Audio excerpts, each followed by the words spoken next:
बहू बनी वेश्या। एक बार की बात है, नोएडा स्टेशन दिल्ली में एक लड़की आती है। उसने मास्क लगाया था, जिसकी वजह से उसका चेहरा पूरा ढका हुआ था। वह ट्रेन की जनरल बोगी के भीड़ में परवाह किए बिना ट्रेन में भागते हुए प्रवेश कर जाती है। अंदर इतनी भीड़ थी कि ऐसा लग रहा था कि कोई उस ट्रेन में पैर तक नहीं रख सकता है। ट्रेन में 1 मिनट रुकने तक की जगह नहीं थी। ट्रेन में इतना ज्यादा भीड़ था कि लड़की ने सोचा ट्रेन के शौचालय में चली जाती हूँ। फिर उस लड़की ने इधर उधर देखा और फिर ट्रेन के शौचालय में घुस गई और शौचालय का दरवाजा बंद कर लिया और अंदर ही इंतजार करने लगी। और लड़की बोली, बस भगवान, मैं कैसे भी बस यहाँ से निकल जाऊं। वह बहुत ही छोटा स्टेशन था, इसलिए ट्रेन वहाँ सिर्फ 1 मिनट के लिए ही रुकी। थोड़ी देर बाद ट्रेन अपनी रफ्तार पकड़ ली। जैसे जैसे ट्रेन अपनी रफ्तार पकड़ती रही थी, वह लड़की जिसका नाम परी था, उसके सांसों की रफ्तार भी धीमी हो रही थी और वह मन ही मन खुशी मना रही थी। खुशी आजादी का और स्वतंत्रता का। लग रहा था कि वह कहीं से भाग कर आ रही है। वह बहुत परेशान थी। परी बोली, मैं मुक्त हो गई उस नरक से। और वह बहुत खुश हुई, मानो कि उसे कोई खजाना मिल गया है। पता नहीं कितने दिनों बाद जाके उसे आजादी मिली है। परी एक बहुत ही गरीब घर की लड़की थी। उसके पिता बचपन में ही गुजर गए थे। उसकी माँ दूसरों के घर में नौकर का काम करती थी, जैसे बर्तन मांजना, झाड़ू पोछा करना, यही सब काम करती थी। और कभी कभी मजदूरी करके अपना गुजारा करती थी। कभी वे मकान में काम करती थी, तो कभी पुल का, तो कभी सुरंग बनाने का। परी की माँ बीमार भी रहा करती थी। उसके घर का चूल्हा कभी जलता तो कभी नहीं जलता। बहुत ही मुश्किलों से उसकी कमाई से घर का गुजारा चलता था। पर परी जब 10 साल की हुई तो एक दिन उसने अपनी माँ से कहा, माँ, मैं भी तुम्हारे साथ काम करना चाहती हूँ। दोनों मिलकर काम करेंगे तो ज्यादा पैसा आएंगे। इससे तेरी दवाई भी आ सकेगी और 2 टाइम का रोटी भी आ जाएगा। परी अपनी माँ से बहुत प्यार करती थी। वह अपनी माँ को ऐसे हालत में नहीं देख पा रही थी। माँ के लाख मना करने के बावजूद वह काम पर जाने लगी। जल्द ही परी अपने काम में एक्सपर्ट हो गई। सुरंग बनाने का काम उसे बहुत अच्छा लगता था, क्योंकि उसमें ज्यादा मजदूरी मिलता था। हालांकि खतरा भी ज्यादा होता था, पर अपनी माँ के लिए वह कोई भी खतरा उठा सकती थी। ऐसे ही मजदूरी करते करते समय अपनी गति से बीत रहा था। 5 साल बाद अब परी 15 साल की हो गई थी। अब उसकी माँ उसकी शादी की जिम्मेदारी सताने लगी। जैसे जैसे बेटी का उम्र बढ़ता है, माँ बाप के लिए उसकी शादी की जिम्मेदारी बढ़ती जाती है। परी की माँ सरला उसकी जल्द से जल्द शादी करना चाहती थी, क्योंकि उसका स्वास्थ्य अब बिल्कुल भी ठीक नहीं रहता था। अब तो वह सारा समय घर पर ही रहती थी। वह चाहती थी कि मरने से पहले बेटी की शादी कराकर जिम्मेदारी को पूरा कर दे। परी बोली, ये दवा पी ले, नहीं पिएगी तो ठीक कैसे होगी। सरला बोली, दवा तो मैं सालों से खा रही हूँ बेटी, अब मैं ठीक नहीं होने वाली। बस अब यही चाहती हूँ कि ये आंख बंद होने से पहले तेरी शादी देख लूं। लेकिन गरीब बेटी की शादी करना उतना ही मुश्किल है जितना भूसे के ढेर में सुई ढूंढना। फिर भी सरला परी की शादी के लिए कोई भी मुमकिन कोशिश नहीं छोड़ती थी। एक दिन की बात है, परी की दूर की बुआ घर आई और बहुत ही खुश थी और लग रहा था कि वह दौड़कर आ रही है। सरला ने पूछा, क्या हुआ, आपकी सांस क्यों चढ़ी हुई है?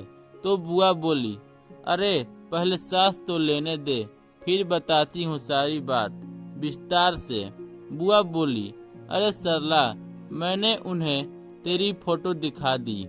परी की फोटो उन्हें बहुत पसंद है। पर सरला दुखी होकर बोली, और लेन देन के बारे में क्या बोला उन्होंने? कितना दहेज लेंगे? आपको तो हमारी हालत पता ही है। बुआ बोली, फिर वही बात। अरे कहाँ न, वो लोग अच्छे खाते पीते घर के हैं, उन्हें 1 रुपया नहीं चाहिए। बस 2 जोड़ी में परी को विदा कर दे और उनको कुछ नहीं चाहिए। यह बात सुनकर सरला बहुत खुश हुई, लेकिन अभी भी उसको इस बात पर विश्वास नहीं हो पा रहा था।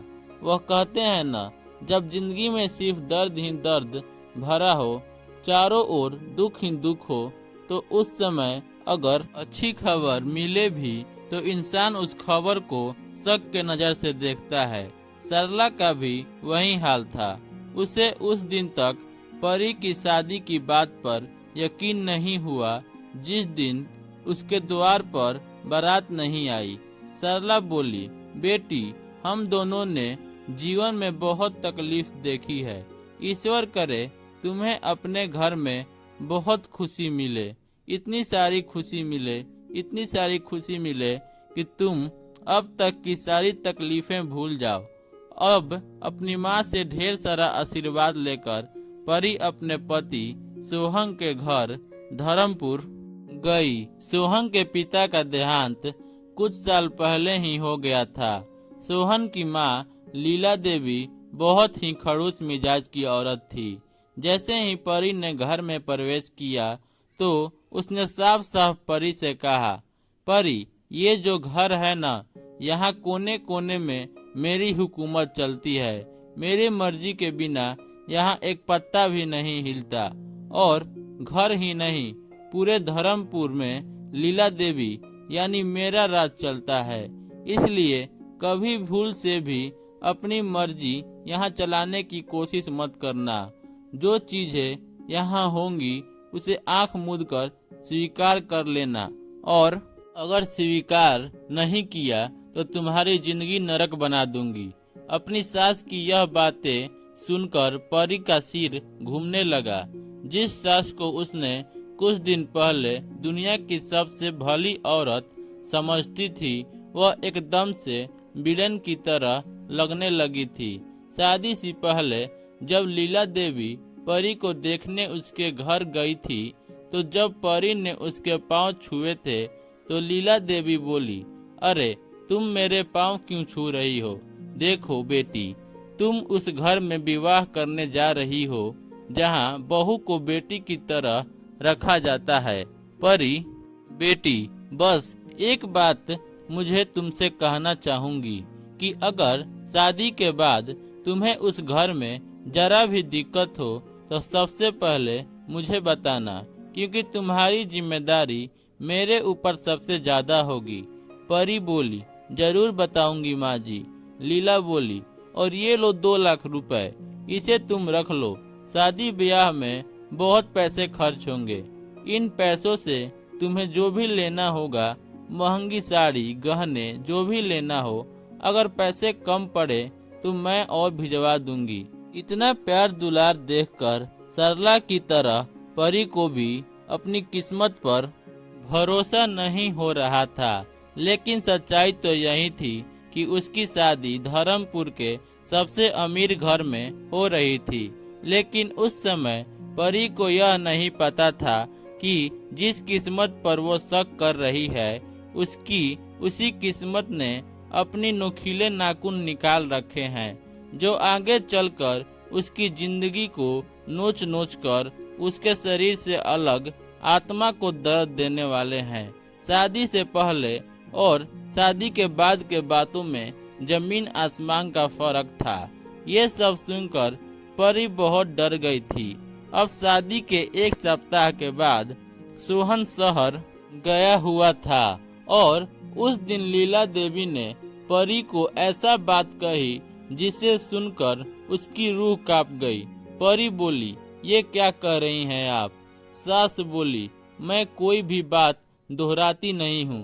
परी बोली, मैं ये नहीं कर सकती। अरे कैसी माँ है आप, जो अपने ही बेटे की पत्नी को किसी दूसरे के साथ सोने के लिए बोल रही हैं। लीला बोली, मैं जो बोल रही हूँ वो करो, क्योंकि उसके अलावा तुम्हारे पास कोई चारा नहीं है। परी बोली, अरे अजीब जिद है, आपका दिमाग खराब है। मैं कोई बाजारू औरत हूँ जो आप मुझसे इस तरह की किसी गैर मर्द के साथ सोने के लिए कह रही हैं। चाहे मेरी जान भी चली जाए, लेकिन मैं ये नहीं करूँगी। और आने दीजिए अपने बेटे सोहन को, मैं उन्हें पूरी बात बताती हूँ। परी की इस बात पर लीला जोर जोर से हंसने लगी और हंसते हुए उसने एक जोरदार चाटा परी के गाल पर मारा। लीला बोली, सुनो, सोहन मेरा बेटा नहीं है, वह मेरा प्यादा है। उस प्यादे के कारण ही तो मैं ये वेश्या वाली दुनिया सालों से चला रही हूँ। लीला देवी एक बदमाश औरत थी। धर्मपुर में उसका काफी दबदबा था। वह लड़कियों का व्यापार किया करती थी, लेकिन उसके व्यापार का तरीका बहुत ही अलग था। उसका प्यादा सोहन पहले लड़कियों से शादी करता और फिर उसे यहाँ ले आता, और उसके बाद शुरू होता उस लड़की का शोषण का सिलसिला। अब तक सैकड़ों लड़कियों का जीवन लीला देवी नरक तक बना दिया था, और जिसने भी उस नरक से निकलने की कोशिश की, लीला देवी के ऑर्डर पर उस लड़की के शरीर में पत्थर बांधकर उसे कुएं में डाल दिया जाता था, और डूबने से उस लड़की की मौत हो जाती है। लीला ने इस तरीके से कई लड़कियों को अपने गुंडों की मदद से ठिकाने लगाया था। परी उनके लिए नया शिकार थी। उसका भी शोषण शुरू हो गया था। पत्नी के रूप में यहाँ आई परी पंचाली बनकर रह गई। वह हर दिन घुट रही थी, हर दिन मर रही थी, लेकिन शांति से सब सह रही थी। एक दिन उसकी बर्दाश्त की सीमा टूट गई और वह वहां से भाग निकली। इसका पता तब लगा जब एक ग्राहक परी के कमरे में गया। ग्राहक बोला, अरे लीला देवी, तुमने तो पैसे पूरे ले लिए, लेकिन यहाँ परी नहीं है। लीला बोली, परी अपने कमरे में ही होगी, अच्छे से देखो। ग्राहक बोला, वह अपने कमरे में नहीं है, तभी तो बोल रहा हूँ। यह सुनकर लीला देवी के कान खड़े हो गए। वह भागकर परी के कमरे में गई तो वो वहाँ से फरार थी। लीला देवी गुस्से में बोली, अरे मुफ्तखोरो, कहाँ मर गए तुम सब के सब। वह परी भाग गई। गुंडे बोले, परी भाग गई, लेकिन कैसे? उस गुंडे की बात सुनकर लीला देवी ने एक जोरदार तमाचा उसे मारा और कहा, 1 घंटे के अंदर अगर वह लड़की मेरे आंखों के सामने नहीं आई तो मैं तुझे ऊपर भेज दूंगी। परी की तलाश शुरू हो गई, लेकिन परी तो वहां से बहुत दूर जा चुकी थी। परी पूरे 3 साल उन राक्षसों के पास रही, और इन 3 सालों में उसने सबकी नजर से बचकर अपने कमरे से होकर बाहर निकलने के लिए एक सुरंग बनाया। उसने इस काम को इतनी सफाई से किया कि किसी को कानों कान खबर नहीं हुई। जब लीला देवी और उसके गुंडों को सुरंग का पता चला तो लीला बोली, अरे बाप रे, वह लड़की तो बहुत ही शातिर निकली। हमें लगता था वह बहुत शरीफ है, लेकिन उसने तो लीला देवी की कैद तोड़ दी। लीला देवी बहुत टेंशन में थी। उसे अब अपने काम को आगे बढ़ाने के लिए नई लड़की चाहिए थी।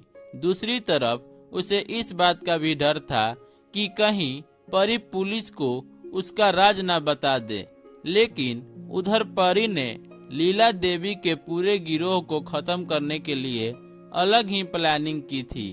उसने वहां से भागने से पहले रसोई घर में जाकर रसोई घर के गैस की पाइप को काट दिया था, जिससे गैस धीरे धीरे करके निकल रही थी। एक रोज जब लीला देवी के कहने पर उनका रसोइया खाना बनाने गया तो उसने गैस ऑन किया तो एक जोरदार ब्लास्ट हुआ और लीला देवी के मकान समेत उसकी पूरी गंदी दुनिया उसमें जलकर खाक हो गई। इस तरह परी ने अपने सूझबूझ से न सिर्फ अपनी जान बचाई बल्कि अपने जैसे बहुत लड़कियों की भी जान बचाई और लीला देवी का कर्मों का फल उसे मिल गया। कहानी से सीख, हमें किसी पर अंधा भरोसा नहीं करना चाहिए, हमेशा पहले देख परख कर लेना चाहिए। Thanks for watching. Please like, share and subscribe my channel story time zone for more interesting videos. Thank you for watching.